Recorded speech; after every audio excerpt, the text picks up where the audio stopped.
ಹೌದು ಕಣೆ ಅರ್ಪಿತಾ, ಸಾಕ್ಷಿನ ಕೊಲೆ ಮಾಡಿದ್ದು ನಾನೇ. ಆಮೇಲೆ ಆ ಕೊಲೆ ಆಪಾದನೆ ನಿನ್ನ ಮೇಲೆ ಬರೋ ಹಾಗೆ ಮಾಡಿದೆ. ಸಾಕ್ಷಿನೇ ಸತ್ತಾಯಿತು. ನೀನು ಯಾಕೆ ಅವಳು ಕೊಲೆ ಮಾಡಿದ್ದು ಯಾರು ಅಂತ ಪ್ರೂವ್ ಮಾಡಕ್ಕೆ ಹೊರಟಿದ್ಯಾ? ಮುಚ್ಕೊಂಡಿದ್ದು ಬಿಡು. ಇದು ಸತ್ಯ ಅಂತ ನಂಬಿಕೆ ಬರ್ತಿಲ್ಲ. ಆರ್ಯ, ನಿಜವಾಗ್ಲೂ ನಾನೇ ರೆಕಾರ್ಡ್ ಮಾಡಿದ್ದು. ಇದ್ರಲ್ಲಿರೋದು ಅವ್ರದ್ದೇ ವಾಯ್ಸು ಇರಬಹುದು. ಮತ್ತಿನ್ನೇನು? ಆದ್ರೆ ಅವ್ರು ಹೇಳಿದಲ್ಲ ಸತ್ಯನ ಅಂತ ಅನುಮಾನ. ಕೊಲೆ ಮಾಡಿರೋರು ಯಾರಾದ್ರೂ ಬಂದು ನಾನೇ ಕೊಲೆ ಮಾಡಿದ್ದು ಅಂತ ಹೇಳ್ತಾರಾ?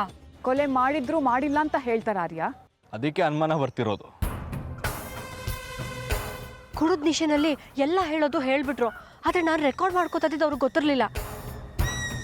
ಆದ್ರೆ ನೆಕ್ಸ್ಟ್ ಡೇ ಅದು ಗೊತ್ತಾಗಿ ನನಗೆ ಜೀವ ಬೆದರಿಕೆ ಹಾಕಿದ್ರು.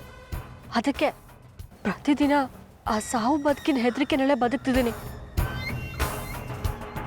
ನೀವು ಹೇಳೋದು ಸತ್ಯ ಆಗಿದ್ರೆ ನೀವು ಸಾವಿಗೆ ಹೆದರ್ಕೊಳ್ಬೇಕಾಗಿಲ್ಲ. ಅದು ಅಲ್ಲದೆ ಈ ವ್ಯಕ್ತಿ ರೆಕಾರ್ಡ್ ಮಾಡಲಿ ಅಂತಾನೆ ಮಾತಾಡಿರೋ ಥರ ಇದೆ. ಕುಡ್ದಿರೋ ಥರ ತೊದಲ್ತಿಲ್ಲ. ಬಟ್ ಎನಿವೇಸ್, ಇದನ್ನು ವಾಯ್ಸ್ ಅನಲಿಸ್ಟಿಗೆ ಕಳಿಸ್ತೀನಿ. ಅವ್ರು ಎಕ್ಸ್ಪರ್ಟ್ಸ್, ಅವ್ರು ತೀರ್ಮಾನ ಮಾಡ್ತಾರೆ. ಈಗ ಒಂದು ಕೆಲಸ ಮಾಡಿ, ಚಿದಂಬರಮ್ಗೆ ಕಾಲ್ ಮಾಡಿ, ಸ್ಪೀಕರ್ಗಿಟ್ಟು. ಯಾಕೆ? ಅವ್ರು ಹೇಳಿದ್ದು ಎಷ್ಟು ಮಟ್ಟಿಗೆ ನಿಜ ಅಂತ ತಿಳ್ಕೊಳ್ಳೋ ಪ್ರಯತ್ನ.